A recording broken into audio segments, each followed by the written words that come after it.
If you're tuning into television every day, I haven't watched television for many years. And the little what I get is all from the internet. There's little clips and so on, but I don't get the brainwashing from TV. I used to do talks about television and media and how they put things across to the public, and that everything is worked out carefully by experts before you hear the newscaster reel off the stuff, whatever it is going to be.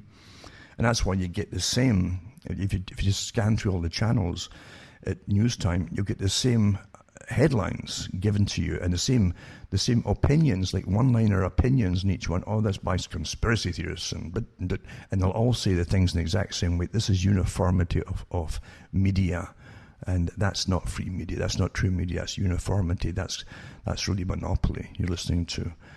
But experts, again, the experts in psychology and behaviorism work to put out those scripts and so on for the people to read.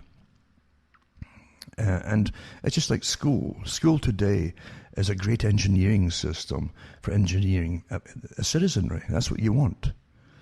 Say, like Fichte didn't want people to be intelligent and philosopher and so on. He believed school was there to dumb you down so you'd be good citizens and do what you're told. That was the idea behind it.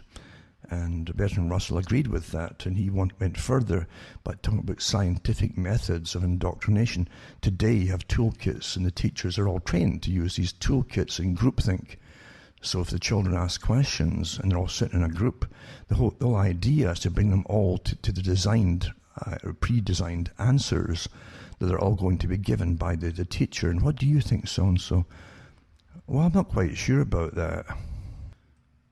So the teacher goes into plan B, C, D, and E, and so on with individuals to get them to conform to what the pre-required opinion, or the pre-set out opinion that they're going to be left with. And it works awfully well with them. They'll try to praise the occasional person who asks a question and doesn't quite want to agree with it. So you praise them and say, oh, it's really clever. And of course it gets to their ego, and they like getting their ego patted. And of course they'll say, well, isn't it possible we can just go along with this at the moment, just presume that it's all correct? And they'll say, okay. And that's how you bring them into the fold. But then there's other ways too of really, it's astonishing how successful these techniques are. Group consensus.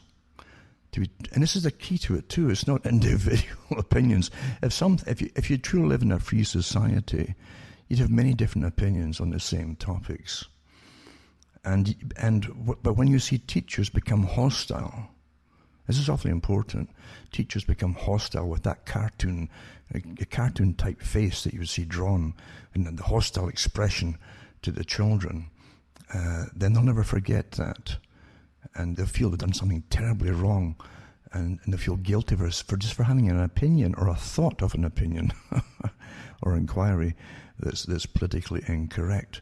And this is a danger that we're in today. It's been done for years now, this technique, and the children have all been taught to conform, right down to arguing and debate about whatever the topic happens to be can be put down as bullying, you see. And being forceful and clever about it means you're a bully. And so you might even get put on Ritalin or something like that to dumb you down and shrink your brain. So anyway, it's an amazing system. We've been living through this for years, remember. And you have no idea the scams. Again, with the big medical authorities, I've got the documentation too of the characters that first came out with the wonderful idea if a child was a bit hyperactive, and that's very, very vague as well, isn't it? When I was a child, almost every boy would be classed as hyperactive with energy.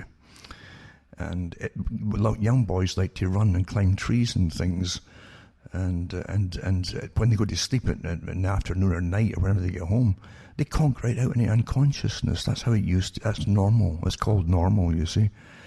And that's why they had so many breaks in school, was so they could run around. And they did run all over the place and climb the walls and so on. And then that made them, they gave them the ability to then sit in the classroom for another hour and a half or whatever.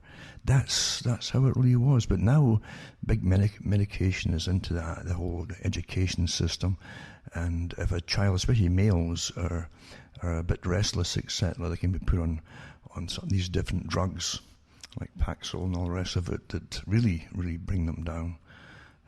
And we've watched this. Do you realise the passivity of the general population?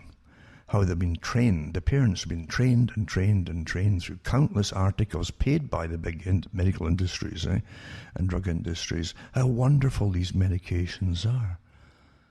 And documentaries galore, and with wonderful sounding names. It isn't just the American Medical Association and the American Psychological.